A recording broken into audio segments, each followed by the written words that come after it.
ప్రియమైన దేవుని బిడ్డలారా, ఈ మధ్యలో మనం అనేక ప్రసంగాలు విన్నాం, అనేక చక్కటి వాక్యాలు మనం వింటూ వచ్చాం.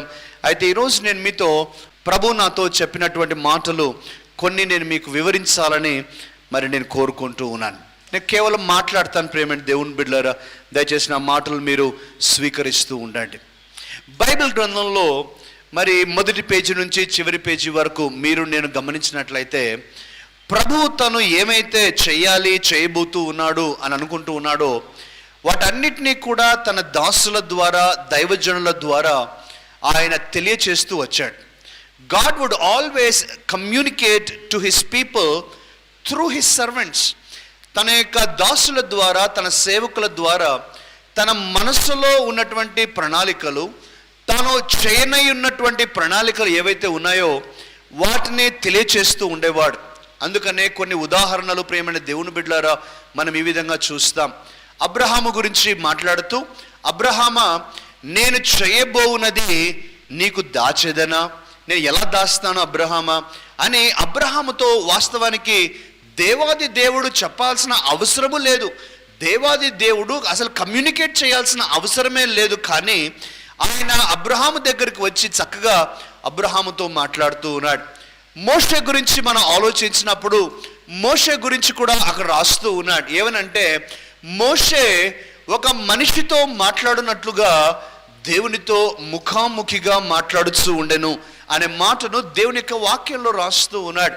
ప్రియమైన దేవుని బిడ్డలారా, అక్కడి నుంచి మనం వెళితే మోషేతో దేవుడు మాట్లాడాడు, యెహోషువతో దేవుడు మాట్లాడాడు, నెహెమ్యాతో దేవుడు మాట్లాడి, నెహెమ్యా, ఇదిగో పాడైపోయినటువంటి యెరూషలేము పట్టణపు గోడలను నీవు కట్టాలని, నీ ద్వారా నేను కట్టించాలని చాలా ఆశపడుతూ ఉన్నాను అని అంటూ ఉన్నాడు.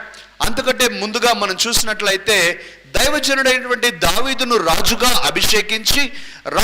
అభిషేకించిన తరువాత ఒక మందిరాన్ని నిర్మించాలనేటువంటి ఉద్దేశము దేవుడు కలిగి ఉండి ఆయన దావీదును ఏర్పాటు చేసుకుని ఉన్నాడు.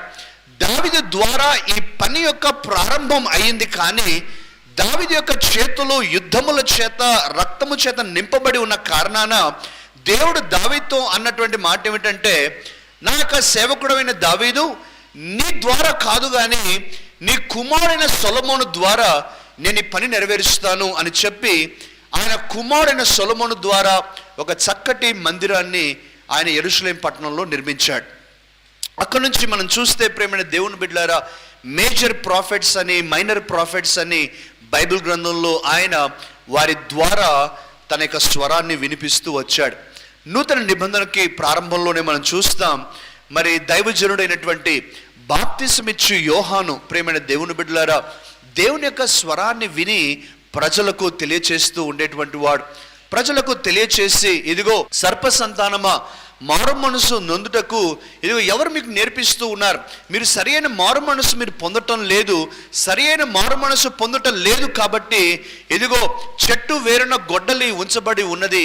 ఎవరైతే సరి అయిన మారు మనసు పొందరో వారి యొక్క చెట్టు లేక వారి యొక్క వేరు నరకబడి అగ్నిలో వేయబడుతుంది అనే మాటను తెలియచేస్తూ వచ్చాడు. ప్రియమైన దేవుని బిడ్డలారా, he said himself about himself that I am the voice of God. నేను దేవుని యొక్క స్వరమును అని తన గురించి తాను చెప్తూ వచ్చాడు.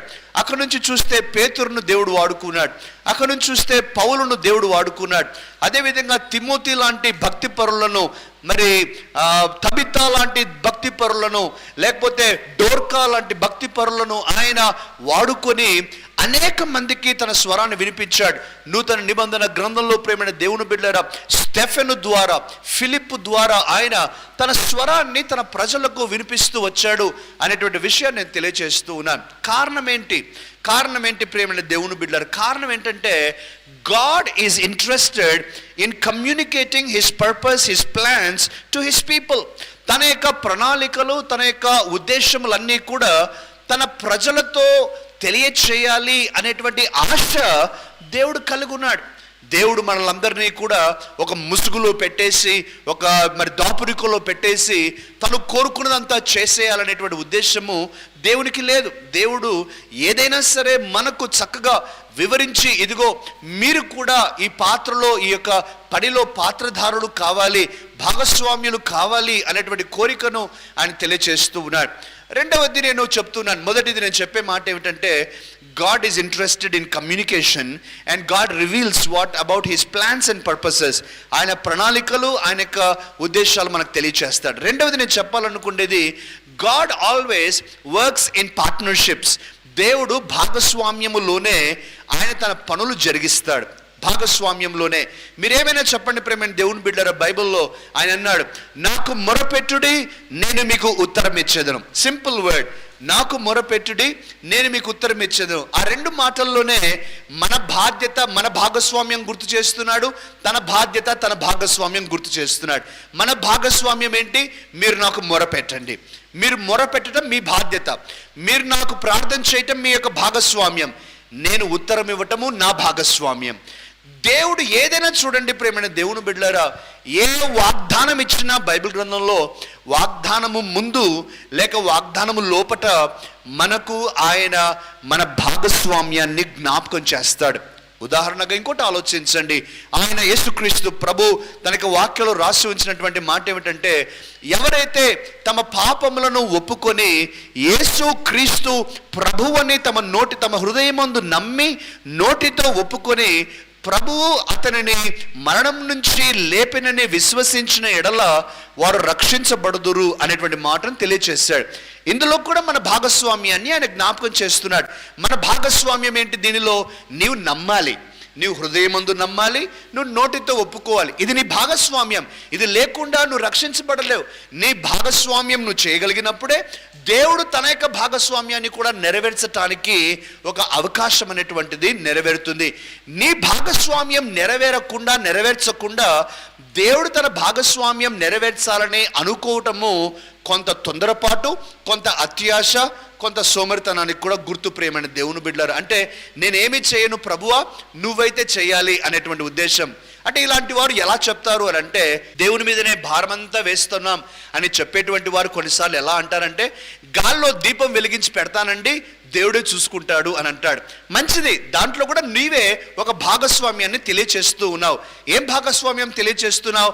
నేను దీపాన్ని అంటిస్తా, నేను దీపాన్ని గాల్లో పెడతా. అది నీ భాగస్వామ్యం. అది ఆరిపోకుండా చేయటం దేవుని భాగస్వామ్యం. నీవు పెట్టగలిగితే దేవుడు దాన్ని ఆరిపోకుండా చేస్తాడు. కానీ కొంతమంది ఏంటంటే, నువ్వే అంటించు ప్రభువా, నువ్వే గాల్లో పెట్టు ప్రభువా, నువ్వే ఆరిపోకుండా చేయి ప్రభువా అనేటువంటి ఉద్దేశం. అది దేవునికి నచ్చదు. కాబట్టి కొంతమంది ఎలాంటి ధోరణిలో ఉంటారు అని అంటే, నా జీవితం నాదే ప్రభువా, నేను పాపాలు చేసుకుంటూనే ఉంటాను, నేనైతే మార్పు చెందను, నా బ్రతుకు నాదే, నా దారి నాదే, నా ఆలోచనలు నాదే, నువ్వు మాత్రం నాకు మంచి చేయి, నువ్వు మాత్రం నాకు ఆశీర్వాదం ఇవ్వు, నువ్వు మాత్రం నాకు జవాబులు ఇవ్వు, నువ్వు మాత్రం నేను కోరుకున్నంత నాకు ఇవ్వు అది కుదరదు ప్రేమైన దేవుని బిడ్డలారా. God always works in partnerships. నేను ఈ మాటను కూడా తెలియజేస్తున్నాను.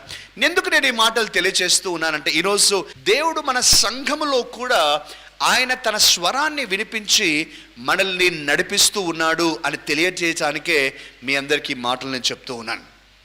God is interested in communicating his plans to us. మనకు కూడా తన ప్రణాళికలు తెలియచేస్తూ ఉన్నాడు. అంత మాత్రమే కాదు, ఆయన మనకు కూడా, మనము ఆయనతో భాగస్వామ్యము కలిగి ఉండి మనము కూడా గొప్ప ఆశీర్వాదాలు పొందుకోవాలనేటువంటిది ఆయన ఉద్దేశం. ప్రేమైన దేవుని బిడ్డలారా, మరి ఈరోజు నుంచి 2 వారాల క్రితం 2 వారాల నుంచి కూడా సంఘములో నేను పోయినసారి అనౌన్స్ చేసినట్టుగా దాదాపు 100 నుంచి 120 మందితో నేను ప్రత్యేకంగా నా హృదయాన్ని విప్పి మాట్లాడాను. అందులో కొంతమంది మీలో ఇక్కడే ఉన్నారు, చాలామంది లేరు. చాలామంది ప్రేమ దేవుని బిడ్డలారా అటెండ్ కాని వాళ్ళు, లేక అటెండ్ అవ్వలేని వాళ్ళు ఉన్నారు. కాబట్టి మీ కొరకే ఈరోజు నేను చెప్తూ ఉన్నాను. ఎవరైతే అటెండ్ అయ్యారో మీరు 2వసారి వింటూ ఉన్నారు, దేవుని స్వరాన్ని 2 సార్లు విన్నా అది గొప్ప ఆశీర్వాదం అని నేను తెలియజేస్తూ ఉన్నాను. ప్రేమైన దేవుని బిడ్డలారా, 2 వారాల నుంచి కూడా నేను మన సంఘంలోని కొంతమందితో మాట్లాడినటువంటి మాటలే ఈరోజు మనందరితో కూడా మాట్లాడాలని ఆశపడుతున్నాను. దేవుని యొక్క ఆలయ నిర్మాణం విషయం. ప్రేమైన దేవుని బిడ్డలారా, మనం త్వరగా తెలియని వారి కొరకు నేను చెప్పనివ్వండి, తెలిసిన వారు ఒకసారి జ్ఞాపకం చేసుకోనండి. క్రీస్తునందు ప్రేమైన దేవుని బిడ్డలారా, చాలా మందికి తెలియదు కాబట్టి ఈ సాక్ష్యాన్ని చెప్పనివ్వండి, మీరందరూ కూడా ప్రోత్సహించబడటానికి. మా యొక్క సొంత ఇల్లు బంగారుపేట ప్రాంతంలో ఉంది. మీలో చాలా మందికి బంగారుపేట పరిచయం ఉంటుంది, కొంతమందికి తెలియకపోయి ఉండొచ్చు, అయినా కూడా పర్వాలేదు. ఆ ప్రాంతంలో నేను చిన్నప్పటి నుంచి కూడా పెరిగాను ప్రియమైన దేవుని బిడ్డలారా. ఆ ప్రాంతంలో పెరుగుతూ ఉన్న సమయంలో దేవుడు నన్ను పట్టుకున్నాడు, దేవుడు నన్ను రక్షించాడు.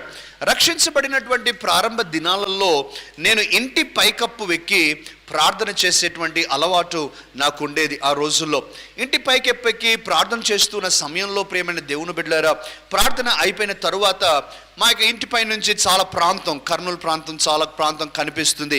పెద్ద ఇల్లేం కాదులేండి, కానీ కనిపిస్తుంది అన్నమాట ఇంటి పైకి ఎక్కినప్పుడు. అయితే ఆ పర్వత శ్రేణి, జగన్నాథ గట్టు పర్వత శ్రేణి నాకు కనిపిస్తున్న సమయంలో నాకు అప్పుడు వయసు ప్రేమ దేవుని బిడ్డరా 14-15 సంవత్సరాలు, 14-15 ఇయర్స్ టైం గురించి నేను మాట్లాడుతున్నాను. ఆ వయసులో నా మనసులో ఒక చిన్న ప్రార్థన, ఒక పిల్లవాడిగా నేను ప్రభు దగ్గర పెట్టాను. నా ప్రార్థన ఏంటంటే, ప్రభువా, ఇదిగో ఆ చెట్టు మీద చెట్టు కనిపించే జగన్నాథ గట్టు ప్రాంతము, అక్కడ ఒక మసీదు ఉంది, అక్కడ ఒక దేవాలయం ఉంది, కానీ ఒక చర్చి లేదు ప్రభువా. అక్కడ ఒక చర్చి ఉంటే ఎంత బాగుండును. ఒక చిన్న ప్రార్థన చేశాను అంతే.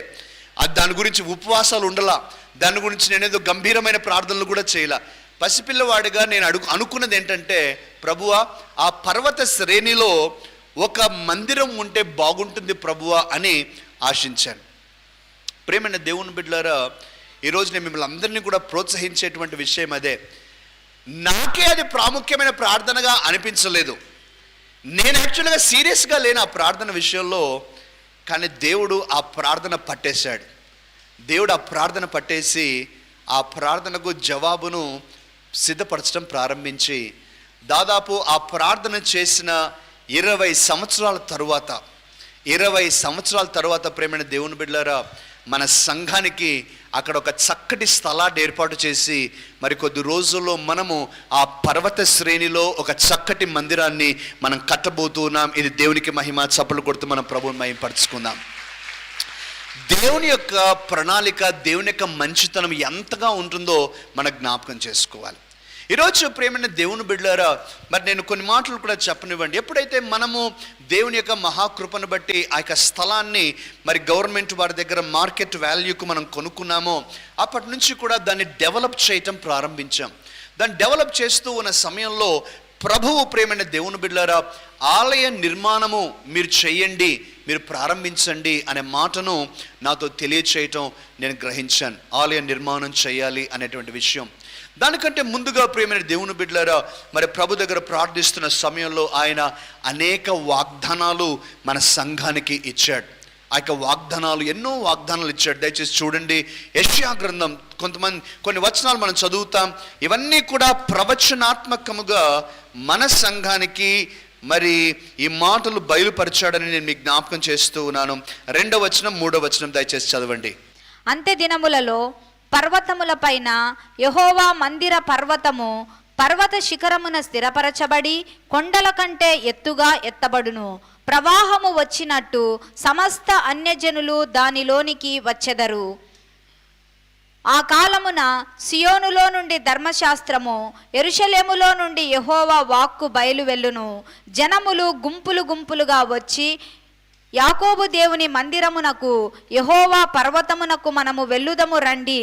ఆయన తన మార్గముల విషయమై మనకు బోధించును, మనము ఆయన త్రోవలలో నడుతము అని చెప్పుకొందురు. ప్రియమైన దేవుని బిడ్డలారా, మరి దాదాపు 2012, 2011, 2012 ప్రాంతంలో దైవజనులు హ్యారీ గోమ్స్ గారు మన యొక్క కర్నూలు పట్టణానికి వచ్చారు. కొంతమందికి మీలో హ్యారీ గోమ్స్ గారి గురించి తెలుసు. హ్యారీ గోమ్స్ గారిని నేను పర్సనల్గా కలవలా, నాకు పరిచయం లేదు. కానీ ఆ యొక్క దైవజనుడు తన హోటల్ రూమ్లో ప్రార్థన చేస్తున్న సమయంలో దైవజనుడు హ్యారీ గోమ్స్ గారితో మాట్లాడి, ఇదిగో ఇక్కడ ఒక దైవజనుడు ఉన్నాడు, ఆ దైవజనుడిని నువ్వు కలిసి నువ్వు అతని కొరకు ప్రార్థన చేయాలి అని ఆ దైవజనుడితో ప్రభు మాట్లాడాడు. ప్రభు మాట్లాడితే ఆ మీటింగ్స్ కండక్ట్ చేస్తున్నటువంటి పాస్టర్ గారు నాకు ఫోన్ చేశాడు.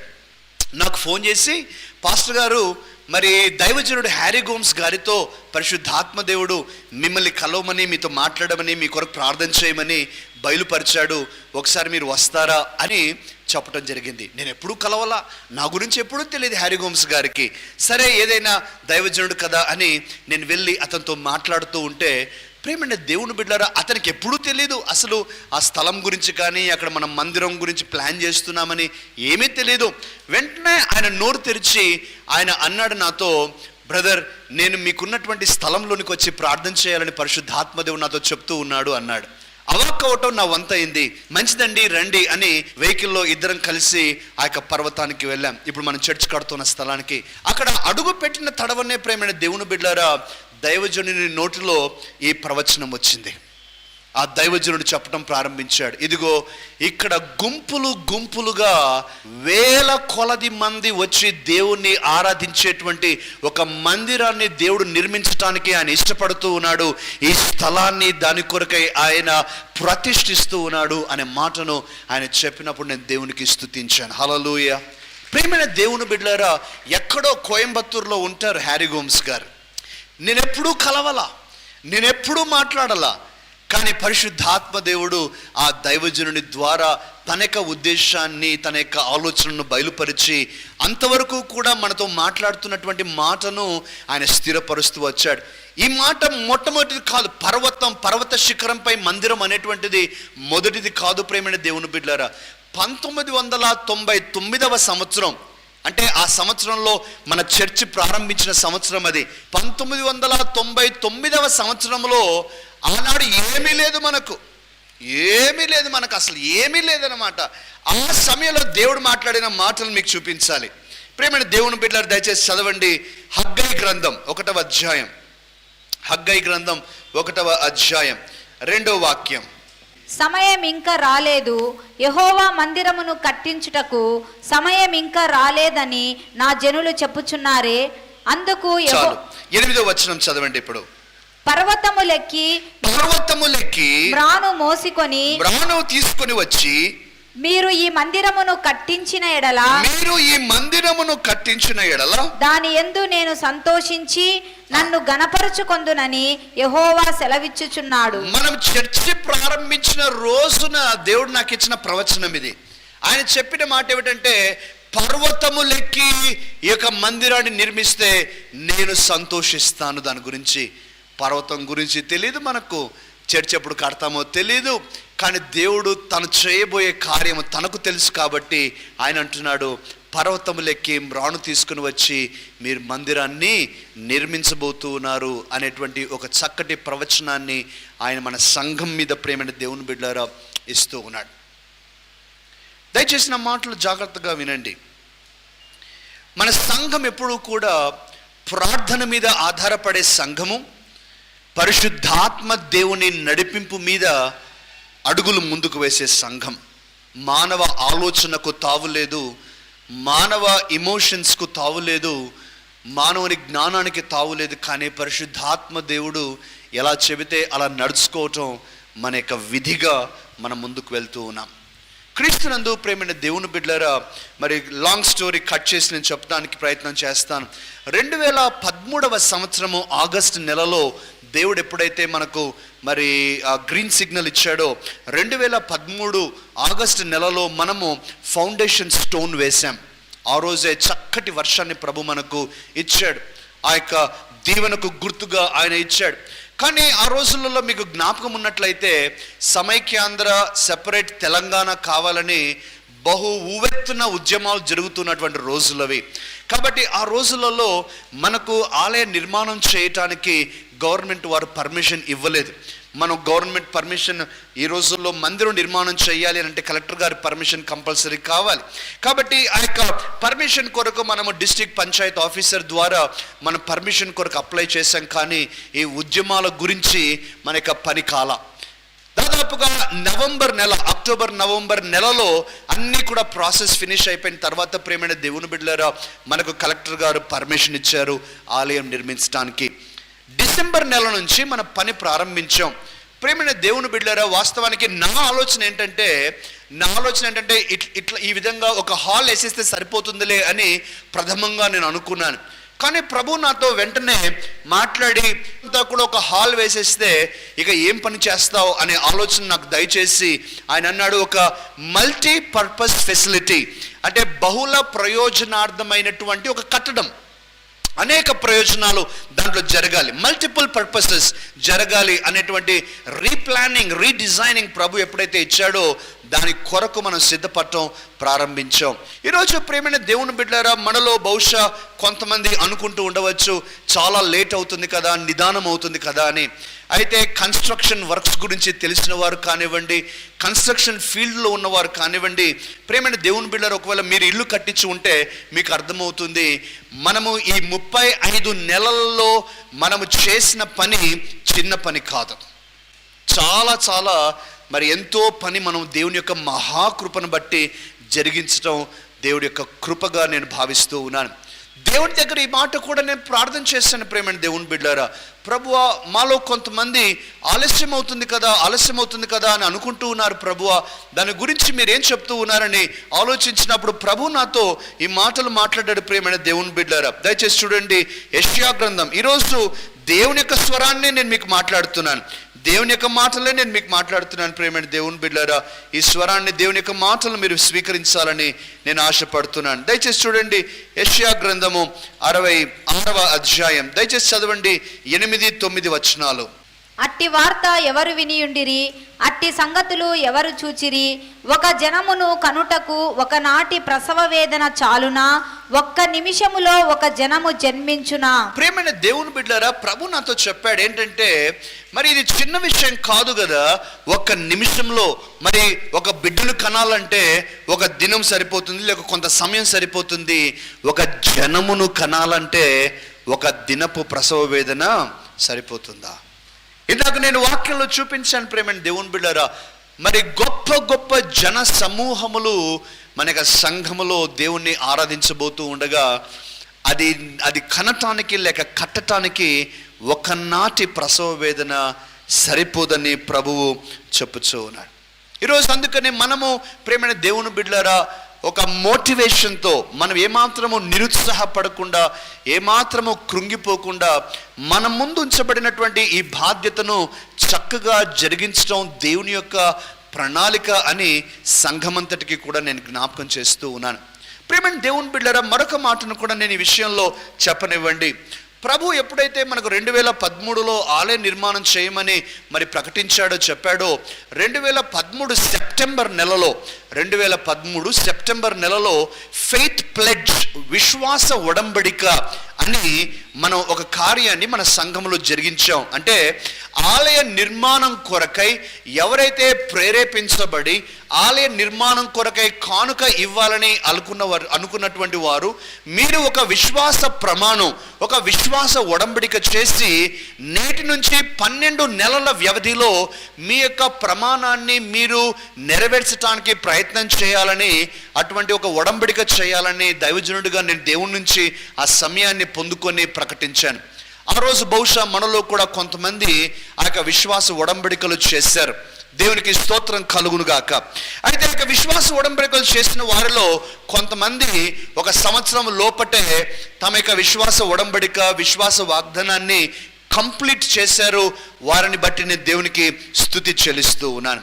దేవుని యొక్క పని చక్కగా జరగటం ప్రారంభించాం. ప్రియమైన దేవుని బిడ్డలారా, ఈరోజు 3 సంవత్సరాల తరువాత నేను మీ అందరికీ కూడా తెలియచేయాల్సిన విషయం ఏమిటంటే, రేమా గ్లోబల్ చర్చ్ అంటే మీరు నేను మరి యొక్క మాసిదోనియా సంఘముగా దేవుని యొక్క సేవ కొరకై ఇచ్చేటువంటి సంఘముగా ఉన్నామని నేను దైవజనుడిగా ఈరోజు మీ అందరికీ జ్ఞాపకం చేస్తున్నాను. హల్లెలూయా. ఏంటి యొక్క మాసిదోనియా సంఘం? 2 కొరింథీ 8వ అధ్యాయం 3-4 వాక్యాలు దయచేసి చదవండి. 3-4 వాక్యాలు. ఈ కృప విషయములోను, ఏ కృప విషయము? దేవునికి ఇచ్చేటువంటి కృప విషయంలో, పరిశుద్ధుల కొరకైన పరిచర్యలో పాలు పొందు విషయములోను మనఃపూర్వకముగా మమ్మను వేడుకొనుచు, వారు తమ సామర్థ్యము కొలదియే గాక, సామర్థ్యము కంటే ఎక్కువగాను, తమంతట తామే ఇచ్చిరని మీకు సాక్ష్యమిచ్చుచున్నాను. సాక్ష్యమిస్తున్నాడు పౌలు భక్తుడు. వారు తమ సామర్థ్యము కొలదియే గాక సామర్థ్యము కంటే ఎక్కువగా దేవునికి ఇచ్చారు. ప్రేమ దేవుని బిడ్డలారా, దైవజనుడుగా నాకు తెలుసు కొంతమంది మన సంఘంలో వారు ఇచ్చేటువంటి స్వభావాన్ని నేను చూసినప్పుడు నా కళ్ళు చెమ్మగిల్లాయి, నేను ఏడ్చాను. వారి పరిస్థితి చాలా చిన్న పరిస్థితి ప్రేమైన దేవుని బిడ్డలారా, కానీ వారి సామర్థ్యము కంటే ఎక్కువగా వారికి లేకపోయినా, నా మాట వినండి, వారికి లేకపోయినా కూడా దేవునికి వారు చేసిన విశ్వాస ప్రమాణము కంటే 2 రెట్లు 3 రెట్లు కూడా నెరవేర్చి దేవుని సన్నిధిలో వారు తమ ప్రేమను ప్రకటించారు. హల్లెలూయా. అలాగే విభిన్నంగా మరొక కార్నర్లో, ఇది ఒక ఎక్స్ట్రీమ్ అవుతే, మరి కొంతమంది దేవునికి ఇవ్వటానికి వారి దగ్గర చాలా ఉన్నప్పటికీ కూడా మనస్సు లేని కారణాన దేవునికి ఇవ్వలేకపోయారు. నేను మరి 3 సంవత్సరాల క్రితం ప్రసంగించిన ప్రసంగాన్ని ఒకసారి నేను నెమరు వేసుకున్నాను. ప్రేమైన దేవుని బిడ్డలారా, ఆ రోజు ఒక చక్కటి మాట మీలో చాలా మందికి నేను తెలియచేశాను. ఏంటంటే, కొంతమంది చాలా కలిగి ఉంటారు కానీ దేవునికి ఇవ్వాలనే మనస్సు ఉండదు. ఒక రకమైన ప్రజలు.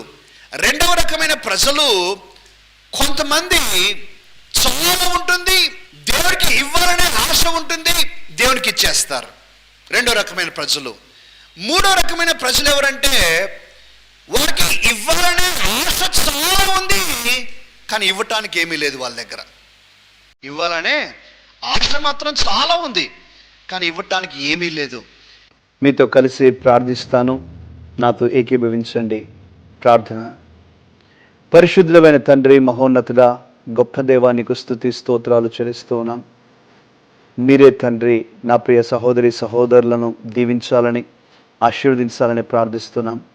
ఎగ్జామ్స్ రాసినటువంటి నా ప్రియ తమ్ముళ్ళు చెల్లెలందరినీ కూడా మీరు దీవించండి, ఆశీర్వదించండి.